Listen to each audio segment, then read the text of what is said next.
Tonight, we're going to sit with a word that looks simple on the page, but becomes strange the moment you try to hold it in your mind. Nothing. Not an empty room, not a dark sky, not silence. Nothing.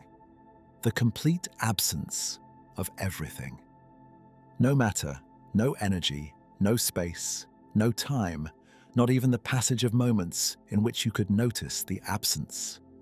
And yet, here you are, breathing, thinking, made of atoms that were forged in stars, arranged into a mind that can ask how any of this is possible.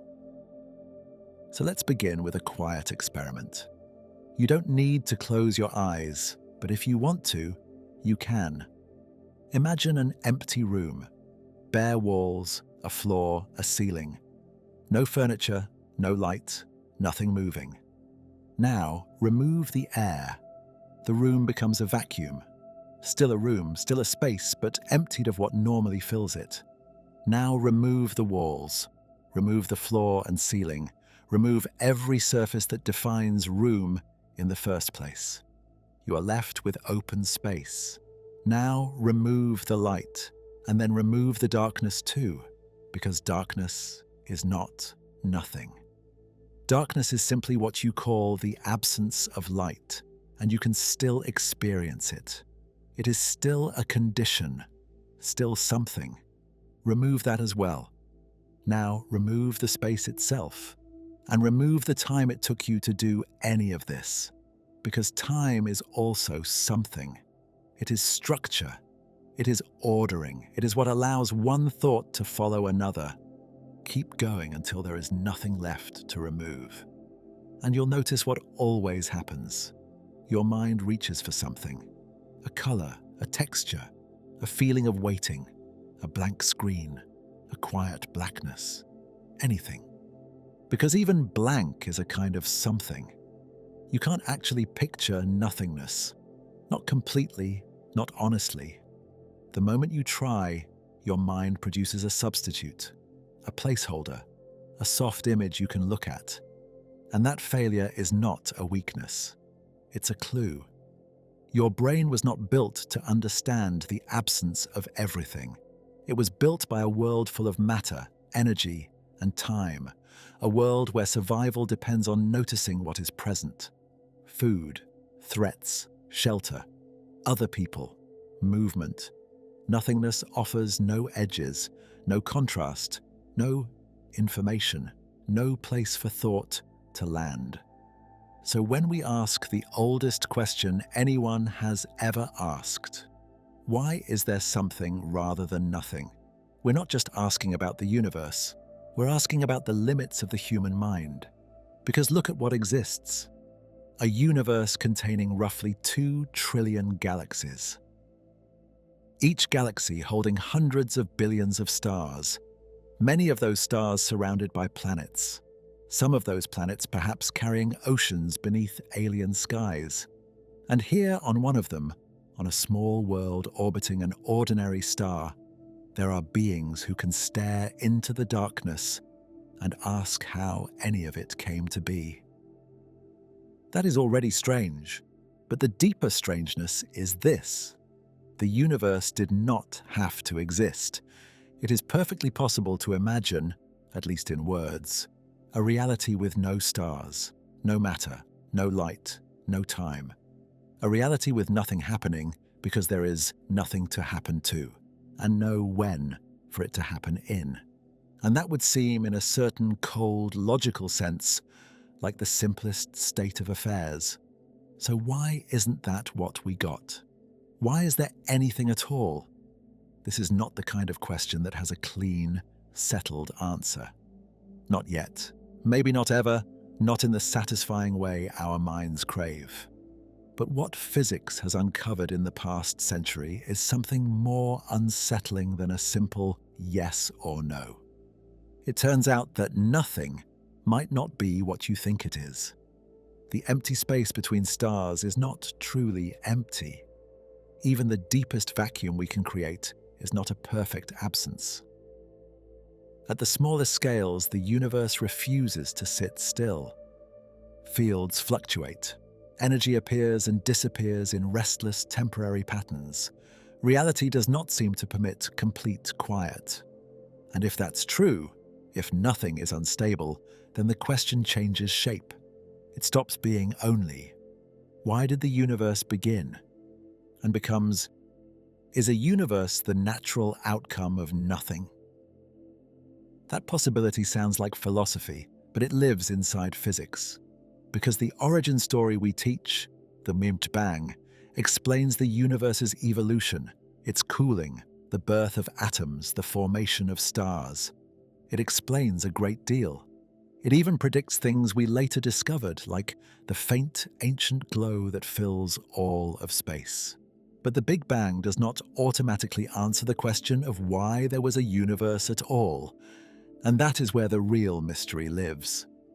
If you find this kind of slow, careful exploration meaningful, a quick like or subscribe genuinely helps the channel grow. It's a small thing, but it makes a real difference. Now, let's continue. To understand how something could come from nothing, we first have to dismantle the everyday idea of empty. We have to separate the emotional meaning of nothing, the blankness your mind reaches for, from the physical meaning of nothing, the state that physics describes when there is no matter, no heat, no light. And what physicists discovered is that the physical version of nothing is not calm. It is not inert.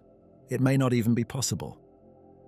So tonight, we're going to take this question seriously, not as a poetic thought, but as a real problem. We'll trace how the idea of nothing changed across history, from philosophy to early science, and then into modern physics. We'll look at why vacuum is not truly empty, why time and space behave strangely at the smallest scales, and why the universe might not need a cause in the way we instinctively imagine. But first, we have to do something deceptively difficult. We have to define what we mean by nothing. Because if the universe came from nothing, then the nature of that nothing is the whole story. And as we're about to see, nothing is far stranger than absence. So let us go back, not to the beginning of the universe, but to the beginning of how we thought about the universe. To the people who first sat with the question of what empty space actually was. And to the answers they came up with, answers that made perfect sense given what they could see. For a very long time, the answer was simple. Space is full.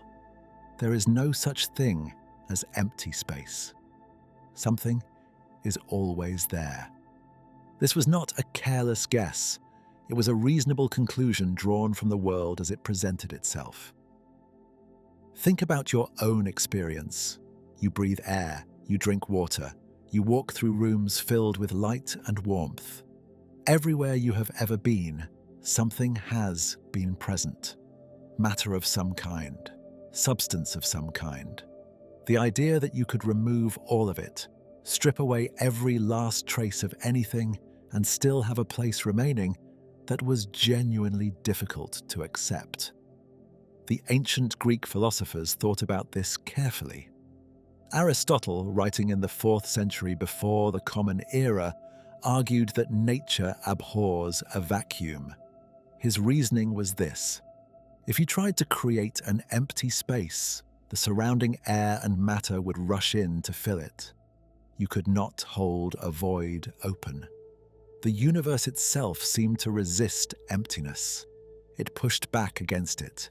It filled gaps the moment they appeared. This was not philosophy for its own sake. It was an attempt to understand the physical world through careful reasoning, and for nearly 2,000 years, it held. Then came Isaac Newton, and with Newton, the meaning of space changed.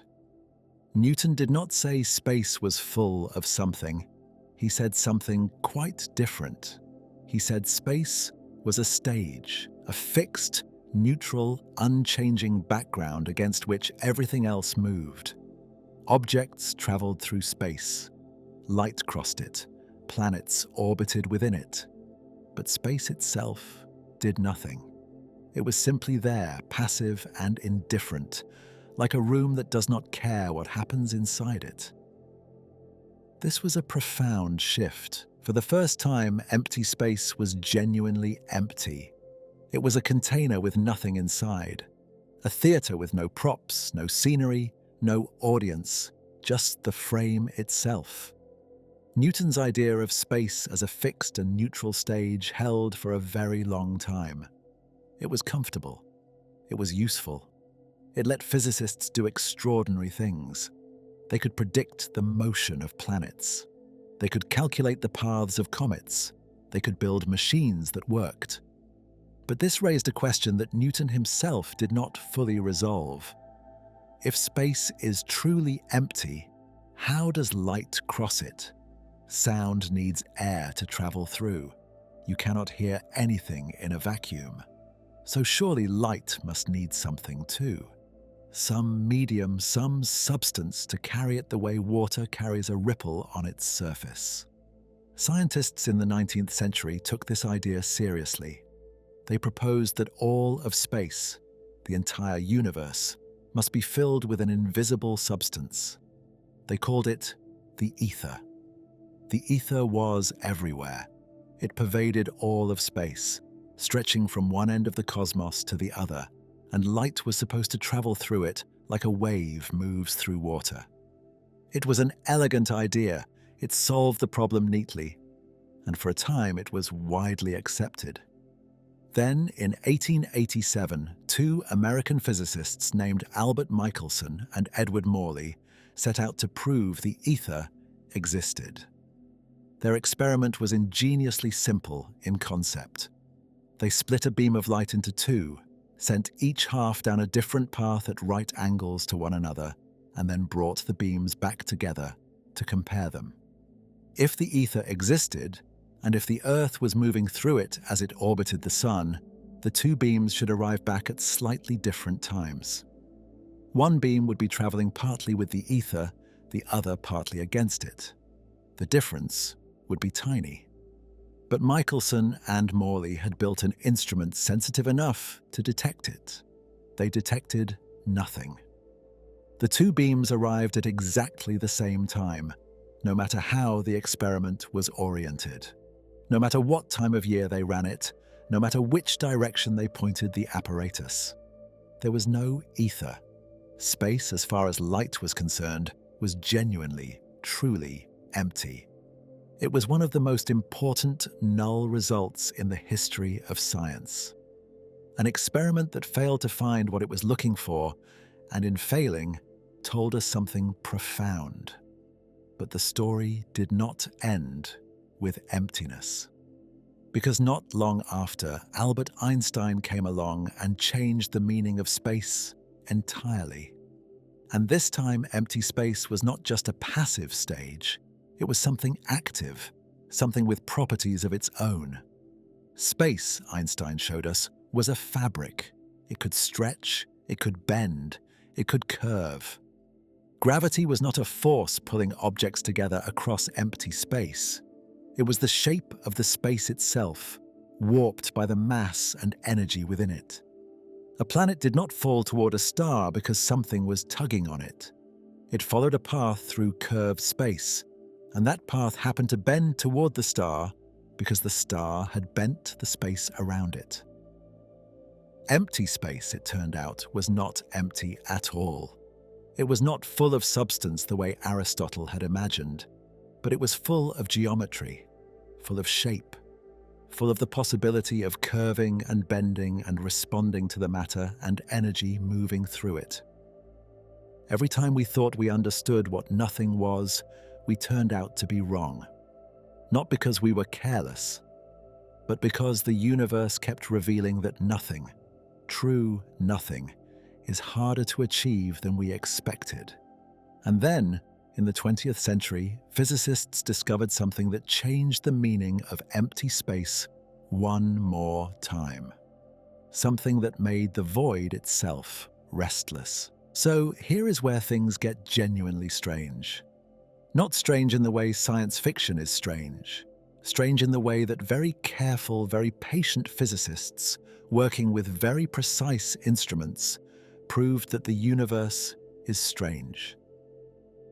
In a way none of us would have guessed, we left off with Einstein, with the idea that space is not just a passive container, but a fabric that bends and curves in response to mass and energy. That was already a radical departure from everything that came before. But Einstein's picture of space, beautiful as it was, still assumed that if you could somehow remove all the matter and energy from a region of space, what remained would be truly empty. A perfect void. Nothing happening at all. Quantum mechanics had other ideas. Quantum mechanics is the theory that describes how the universe behaves at the very smallest scales, the world of atoms and particles. And at that scale, the universe does not behave the way we expect it to. It does not behave the way anything in our daily experience prepares us for. One of the strangest things quantum mechanics tells us is this. There is a rule, a deep and fundamental rule built into the fabric of nature called the uncertainty principle. It was first described by Werner Heisenberg in the 1920s. And what it says, at its core, is this. Certain pairs of properties in the universe cannot both be known precisely at the same time. The more precisely you pin down one, the less precisely you can know the other. This is not a limitation of our instruments or our cleverness. It is a feature of reality itself. Nature is genuinely, fundamentally uncertain at the smallest scales. Now, here is why that matters for empty space. The uncertainty principle places a specific limit on energy and time. It says that energy and the duration over which that energy exists are linked. If a burst of energy exists for only a very short time, the universe does not need to account for it in the same way it would for something lasting longer. The shorter the moment, the more energy can briefly appear without violating any rule of nature. What this means in practice is remarkable. Even in a region of space where there is nothing, where you have removed every particle and every photon, the uncertainty principle allows tiny bursts of energy to flicker in and out of existence. Pairs of particles appear. They exist for an extraordinarily brief moment, and then they vanish, annihilating each other and returning the energy they momentarily borrowed. This happens constantly, everywhere. In every patch of space in the universe right now, as you listen to this, these fleeting pairs are flickering into being and disappearing again, so rapidly, so quietly, that under normal circumstances, you would have absolutely no way of detecting them. They are called virtual particles. And for a long time, physicists debated whether they were truly real or merely a mathematical trick. The answer turned out to be that they are real. And we know this because we have measured their effects. The first evidence came from something called the Lamb shift. In 1947, an American physicist named Willis Lamb measured the energy levels of hydrogen, the simplest atom. According to the theory of the time, two particular energy levels in hydrogen should have been exactly identical. But Lamb found they were not. There was a tiny difference, a small but unmistakable shift. And when physicists worked out why, the answer pointed directly to virtual particles. The flickering pairs appearing and disappearing in the space around the hydrogen atom were interacting with it, ever so slightly nudging its energy levels apart. The shift was small, but it was real. And it could only be explained if empty space was genuinely alive with activity at the quantum level. Then came the Casimir effect. Imagine two perfectly smooth, perfectly flat metal plates, placed very close together in a region of space from which all air and all particles have been removed. If empty space were truly empty, nothing would happen. The plates would simply sit there. But if empty space is full of these flickering virtual particles, something interesting occurs. The virtual particles exist everywhere, including in the space between the plates and in the space on either side of them. But between the plates, the space is very narrow. Some of the virtual particles that would normally flicker into existence there simply do not have room. They cannot fit. The result is that there are slightly more virtual particles pushing on the outside of each plate than on the inside. And that imbalance produces a force. The plates are gently, measurably pushed toward one another. This force was predicted in 1948 by a Dutch physicist named Hendrik Casimir, and it was measured, precisely, carefully measured, in laboratory after laboratory. The force is real. It is tiny, but it is there, and it can only exist if the vacuum, the emptier space we can create, is not truly empty. So empty space has structure. It has properties. It is not the featureless void that Newton imagined, or even the passive stage that early physicists assumed. It is full of quantum fields, invisible frameworks that pervade all of space, constantly seething with the possibility of particles appearing and disappearing. The vacuum is not nothing. It is something restless, something with energy of its own. And if empty space is not actually empty, if it has this restless, flickering nature built into it at the deepest level, then a very natural question begins to form. Could the universe itself have begun as a fluctuation in this quantum vacuum? Could something, the entire something that we now call existence, have arisen from the activity that is always happening in the void? That is the question we are going to sit with next. So, the quantum vacuum is not empty. It is restless.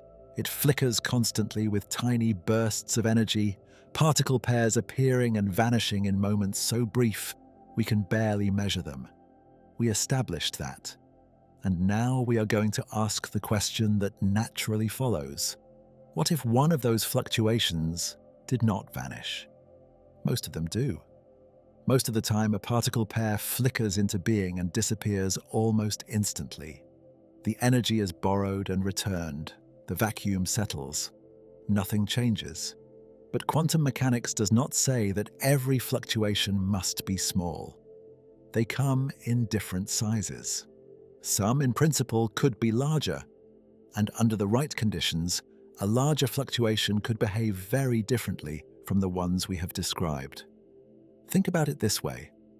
A small fluctuation appears and disappears because it has nowhere to go. It borrows a little energy, exists for a moment, and pays it back. But what if a fluctuation were large enough, under the right conditions, to trigger something that sustained it? A process that would allow it to persist and grow, rather than collapsing back into the void. This is not an idle thought experiment. It is a serious idea in physics. And it was first put forward clearly by an American physicist named Edward Tryon. In 1973, Tryon proposed something that sounded almost too simple to be taken seriously. He suggested that the entire universe might be, in a very precise sense, a fluctuation in a pre-existing vacuum. A single event drawn out of the quantum restlessness of empty space that did not disappear. Now you might object, and reasonably so, because this sounds like something from nothing. It sounds like it breaks one of the most fundamental rules in physics. Energy cannot be created or destroyed. It can only be changed from one form to another. So how could a universe full of matter and energy have simply appeared? Here is where the idea gets genuinely subtle, and where it stops sounding like magic and starts sounding like mathematics. quantum mechanics allows for something called negative energy. This is not a contradiction. It is a real feature of how energy works at the smallest scales. You encountered it already, in a sense, when we talked about virtual particles. They borrow energy from the vacuum and pay it back. The borrowing itself involves a kind of energy debt. Negative energy is that debt. It is the other side of the ledger.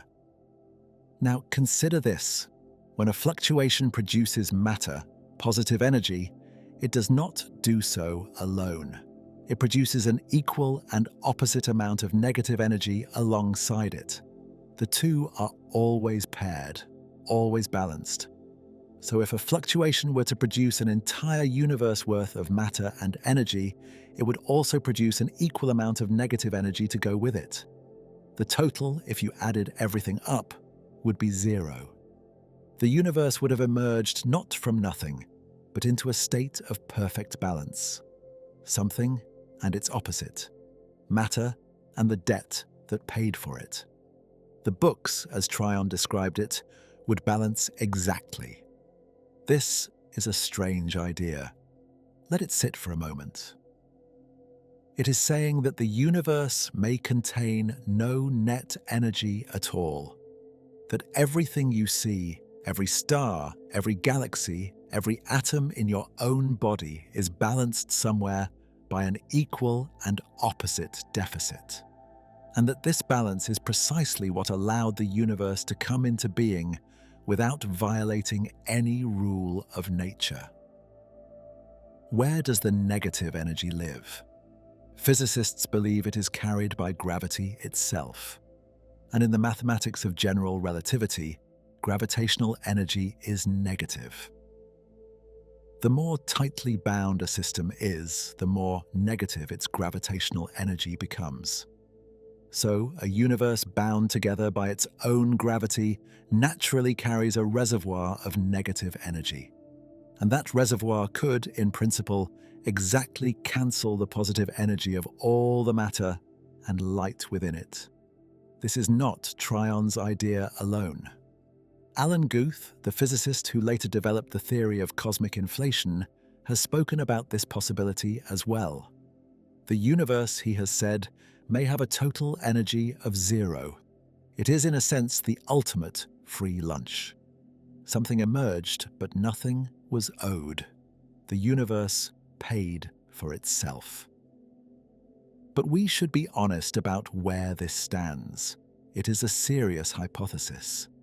The mathematics is coherent. It follows from real, established physics. The logic does not break any known law, but it has not been proven. It may not be provable, at least not in the way we might wish. We cannot step outside the universe and measure its total energy from the outside. We are inside it. We are part of it. And from the inside, certain kinds of proof are simply not available to us. What Tryon proposed was not a final answer. It was a possibility. A door left open by the rules of quantum mechanics. A way in which something could, without breaking any law of nature, have arisen from a state that was, in a very precise sense, already there. And that distinction matters. This is not nothing creating something.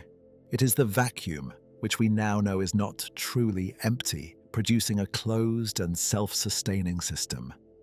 A system whose total energy is zero. A system that is, by the rules of physics, permitted to exist. The universe, in this picture, did not violate any law to come into being. It simply did what quantum vacuums do. It fluctuated. And this time, the fluctuation held. But a fluctuation alone does not explain the universe we actually see. For that, we need to understand something that happened in the first fraction of a second.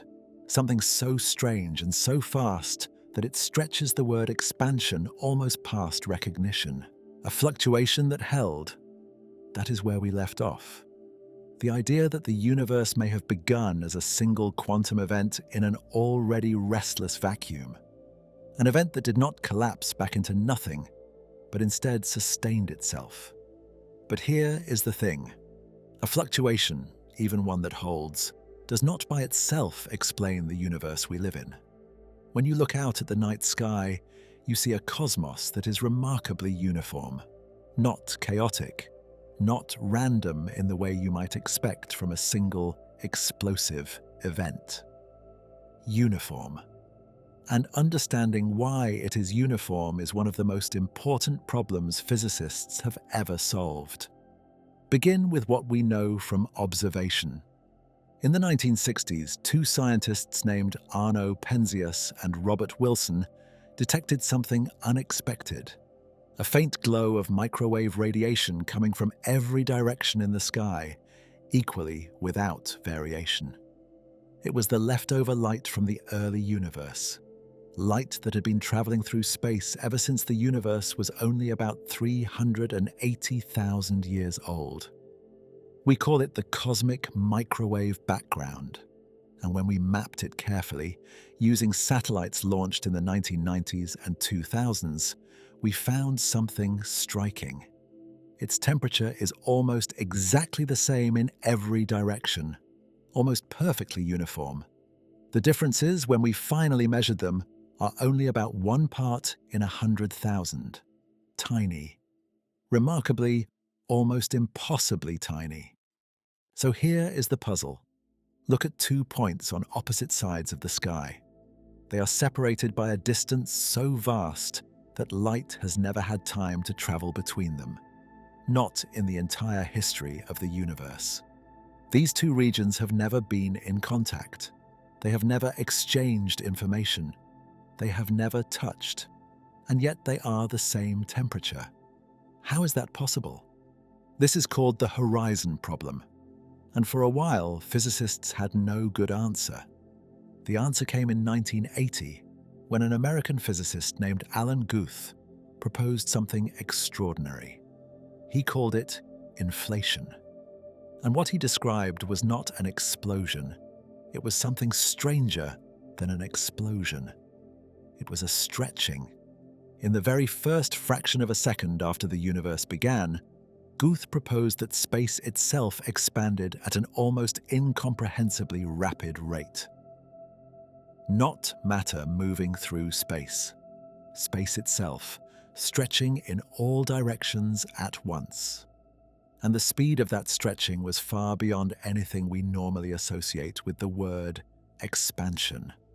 A region of space smaller than a single proton inflated in a time shorter than a billionth of a second to a size larger than what is now our entire observable universe. Think about what that means. 2 points that are now billions of light years apart were once, before inflation, closer together than the width of an atom, close enough to share information, close enough to reach the same temperature.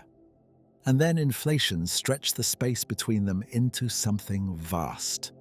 But it preserved the uniformity that had already been established. That is why the cosmic microwave background looks the same in every direction. Inflation smoothed everything out. Inflation also solves a second problem. The universe, when we measure it on the largest scales, appears to be geometrically flat. Not curved, not bent. Flat. This is strange because there is no obvious reason why the universe should have started out flat. Any initial curvature, no matter how small, should have grown over time. But inflation stretched space so enormously that any wrinkle in its geometry, any initial curve would have been ironed out. The way a tiny wrinkle on the surface of a balloon disappears when you inflate it enormously. After inflation, the universe would have been flat to an extraordinary degree. And it still is. But here is where inflation connects back to everything we have been discussing. Back to quantum mechanics. Back to the vacuum. Back to the flickering. During inflation, the energy field driving the expansion was not perfectly smooth. It could not be. Quantum mechanics does not allow it. The same uncertainty that fills the vacuum with virtual particles also fills that energy field with tiny, random fluctuations.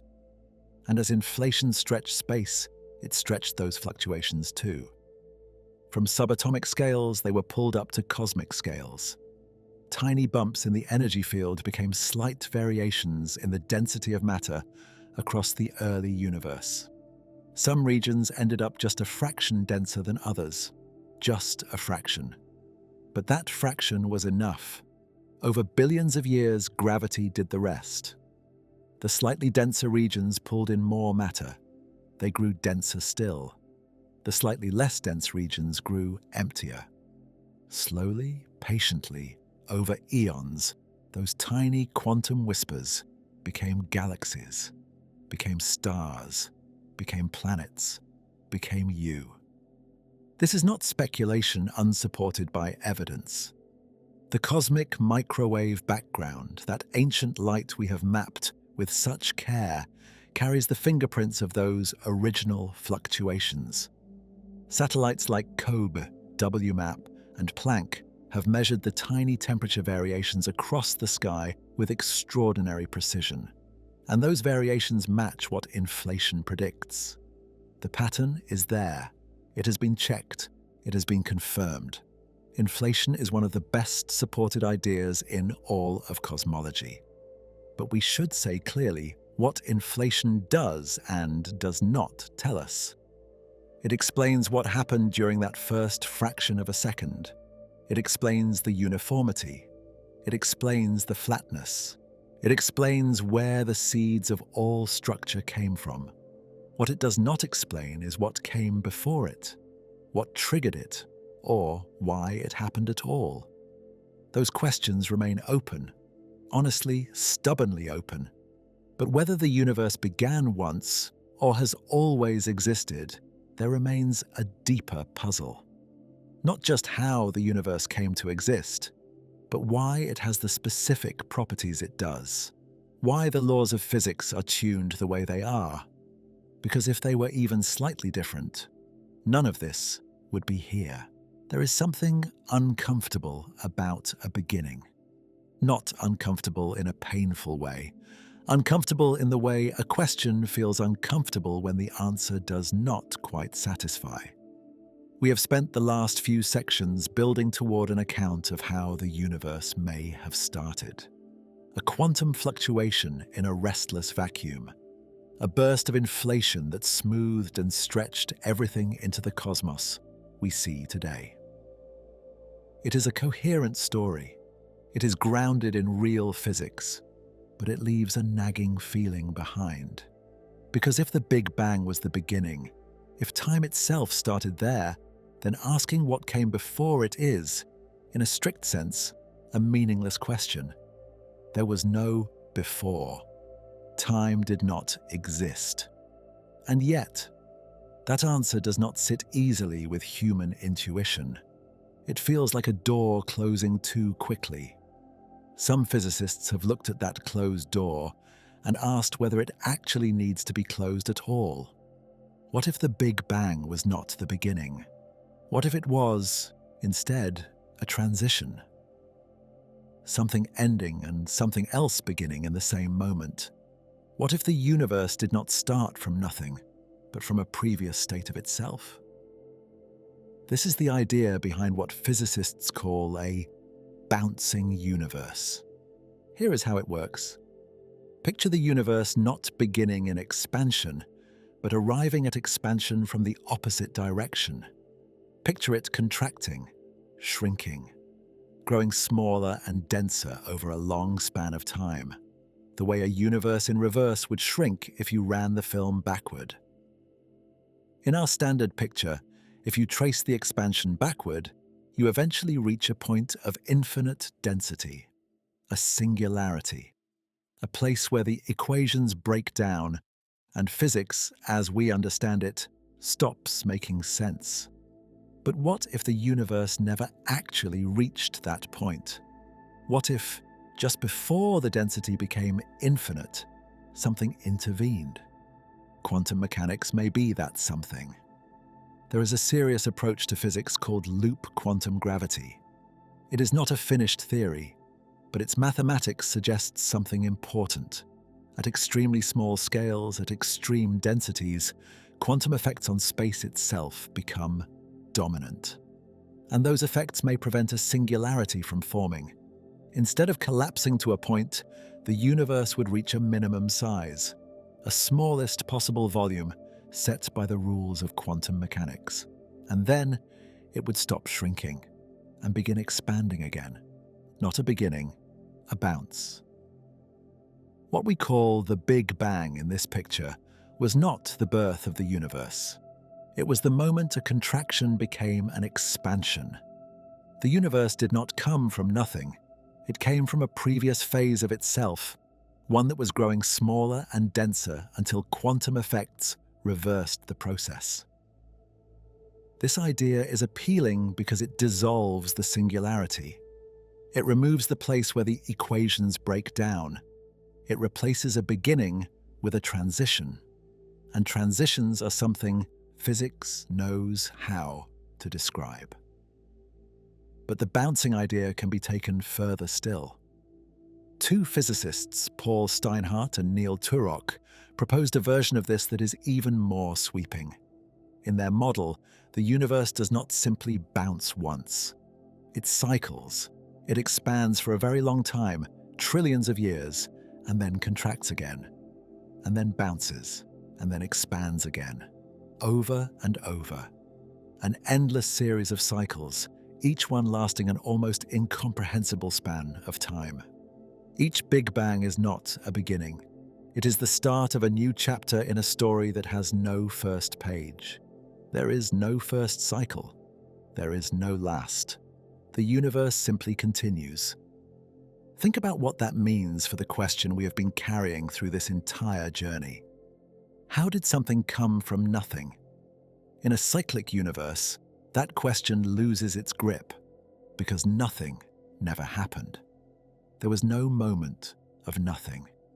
There was only one phase of existence, giving way to another. Contraction becoming expansion. One era flowing into the next.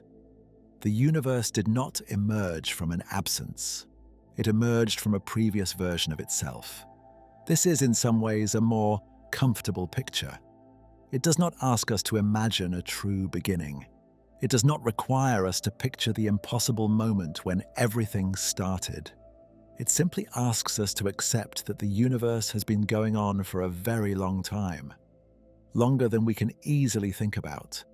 Perhaps forever. But we should be honest about where these ideas stand. They are mathematically serious. They are built on real frameworks in physics. The loop quantum gravity that underlies the bouncing model is a legitimate area of research, pursued by physicists at universities around the world. The cyclic model of Steinhardt and Turok is published, debated, and taken seriously in the literature. These are not fringe ideas.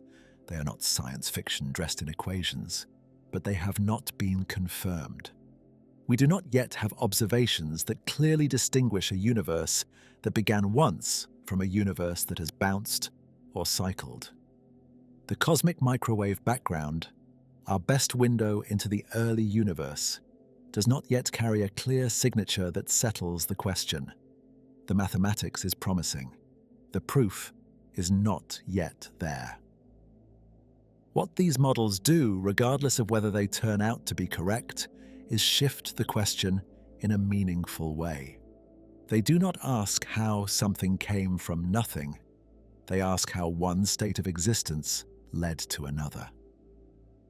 That is a different question entirely, and in some ways it is a more honest one.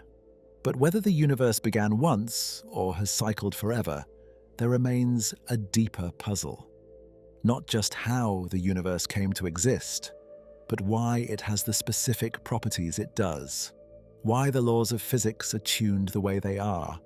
Because if they were even slightly different, none of this would be here. Let us talk about gravity for a moment. Not what it does, what it is, or rather how precisely it has to be. Gravity is extraordinarily weak. Compared to the other forces of nature, gravity is almost laughably feeble. Two people standing next to each other attract one another gravitationally by less than the weight of a single bacterium. And yet gravity is the force that shapes the universe. It collapses gas clouds into stars. It holds planets in orbit. It binds galaxies together. It is the architect of everything large. But here is what is strange about it. The strength of gravity is set at a very specific value.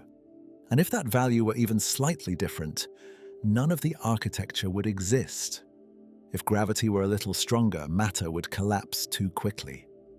Gas clouds would crush inward before they could slowly, gently ignite into stars.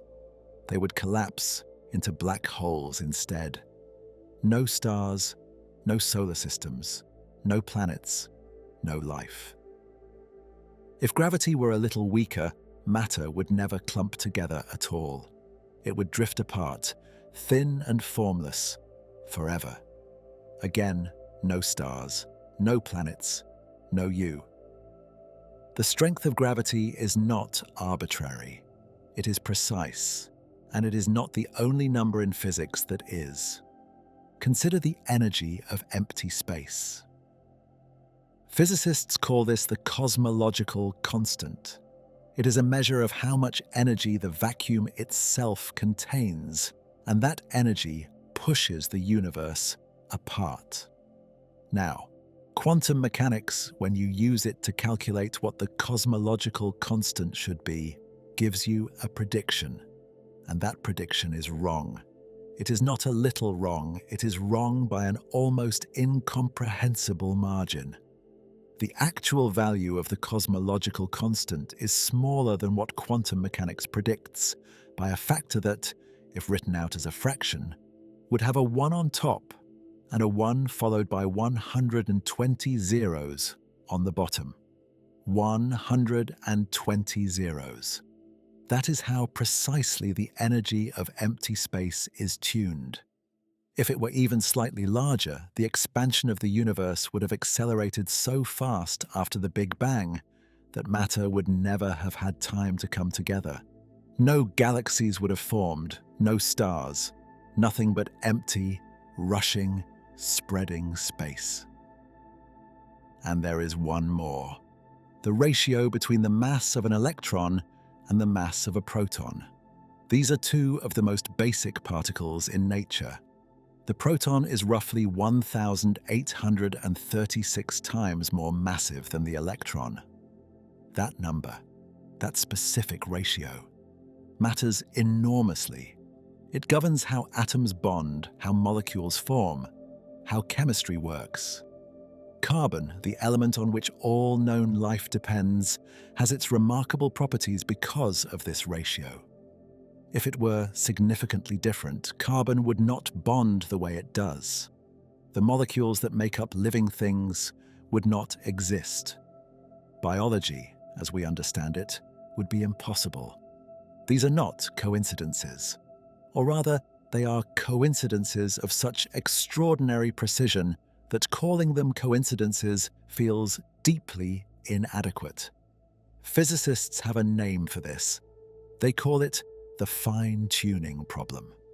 The universe, it appears, is set up with vanishingly thin margins for the existence of complexity, for the existence of stars and atoms and chemistry and life.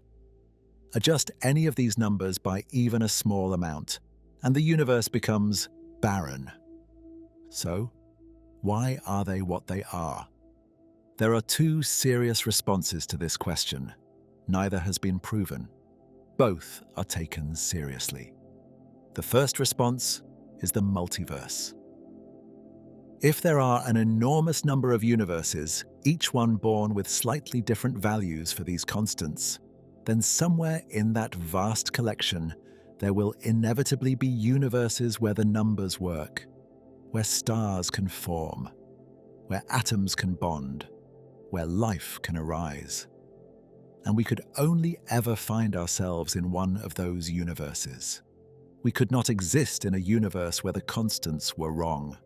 So of course, when we look around, we see a universe that works. We had no choice but to end up here. This line of reasoning is called the anthropic argument. It is logically sound. It does not require any special explanation for why our universe is tuned the way it is. It simply notes that we are observers, and observers can only observe conditions compatible with their own existence. But many physicists find this deeply unsatisfying. It does not explain anything. It does not tell you why the constants have the values they have. It merely says that, given enough universes, someone will always ask the question in a universe where the answer is favorable. It is not prediction. It is selection. The second response is quieter. It says simply, "We do not yet know why." Perhaps there is a deeper theory, one we have not yet discovered, that makes these constants not arbitrary at all. That makes them necessary, that derives them from something more fundamental, the way the properties of atoms once seemed mysterious and were later shown to follow from quantum mechanics. The history of physics is full of numbers that once looked like pure coincidence and later turned out to have a reason. The speed of light seemed like an arbitrary fact of nature until Einstein showed it was woven into the structure of space-time itself. The specific energies at which atoms emit light seemed random until quantum mechanics explained them as consequences of discrete energy levels. Perhaps the constants of nature are like that. Perhaps they are waiting for a theory that will make them obvious. We do not know which of these answers is correct. Perhaps neither is. Both are taken seriously. The question remains, for now, open. And so we come back to where we began. The question, not with an answer, but with a much richer understanding of why the question is so difficult and why it matters. We started this journey by trying to picture nothing. Close your eyes and attempt it again, now with everything we have discussed still fresh. Try to imagine true emptiness. No space, no time, no energy, no possibility, nothing at all. You cannot do it. And that failure, it turns out, is not accidental. It may be a flaw not in your imagination, but in the question itself. Because in every serious scenario we have considered, in every model physicists have built to explain where the universe came from, something persists. In the quantum vacuum model, the vacuum itself persists. It is not nothing. It has energy. It has structure. In the bouncing universe, a previous state of matter and energy persists. There is no moment of absence, only contraction giving way to expansion. In the cyclic model, the process persists. An endless sequence, one chapter following another, with no first page. And in the multiverse, existence itself persists. Universes beyond counting, each one real. The void does not stay void. Not in any version of the story we have told. There is one final thread worth pulling, and it has to do with time itself. The second law of thermodynamics tells us something important about the universe. In any closed system, disorder tends to increase. Heat spreads out. Structure dissolves. Energy that was once concentrated and useful becomes diffuse and spent. Stars burn through their fuel and cool. Galaxies fade. The universe, taken as a whole, is moving slowly and inexorably toward a state of maximum disorder. A state where no useful energy remains, where nothing complex can form or sustain itself. This endpoint has a name. Physicists call it heat death, a universe that is dark, cold, entirely spent. No stars left burning, no energy left to drive any process. No possibility of complexity arising ever again. Just particles, spread thin across an emptiness that goes on forever. It sounds bleak, and in a sense it is, But here is the remarkable thing. We are not at the end of that process. We are near the very beginning. The universe is only about 13.5 billion years old. That sounds ancient, measured against a human life. But measured against the timescales on which heat-death unfolds, it is almost nothing. Stars are still forming by the billions. Galaxies are still colliding and merging.